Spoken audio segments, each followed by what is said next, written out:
Chapter 1, Episode 7. Last part ng ating Chapter 1 story. Itutuloy natin ang kwento. Nang nakarating na kami sa lugar na di kalayuan sa iniwan naming tahanan, na di na namin binalikan, noong kami ay umalis at 1 taon kaming nawala.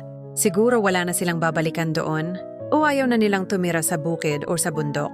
Pero marami pa kaming mga kamag-anak doon na minsan pinupuntahan pa rin namin. Pero mga magulang ko nagpasya na sila hindi na babalik.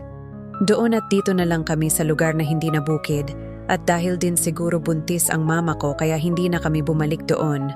At nang nanganganak na siya sa aking kapatid babae pang-5 namin, 1976 siya pinanganak at ako ay 7 taong gulang na. At dito na rin ako nag-aaral kami ng kuya ko.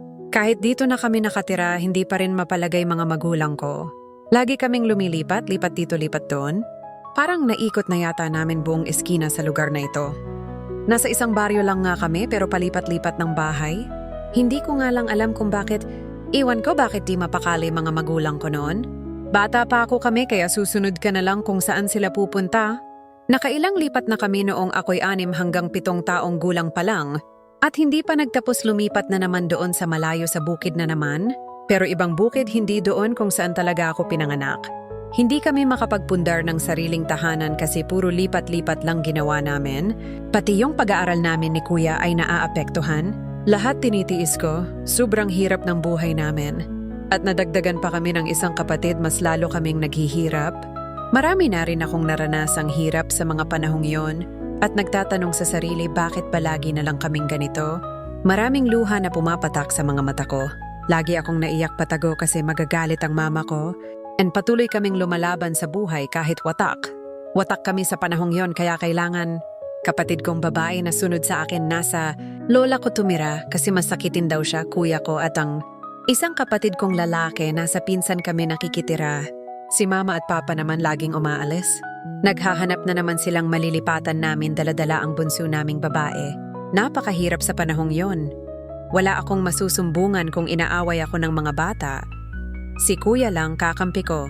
Minsan binubugbog kami ng mga pinsan namin pinapalayas habang mga magulang namin ay wala. 2 taon lang agwat namin ng kuya ko. Minsan tumitingin na lang ako sa malayong malayo sabay patak ang mga luha. Tinitingnan ang mga bundok at nagbaka sakaling nasa likod. Ng mga bundok na yon nandun yung ginhawa sa buhay na nakaabang sa amin. Baka isang araw hahanguin kami sa kahirapan.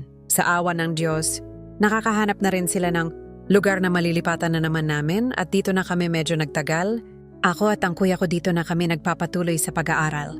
Dito na ako nagkakaisip at may kakayahan ng intindihin ang mga bagay-bagay. Grade 3 ako 9 years old noong una akong pumasok sa paaralan sa lugar na ito.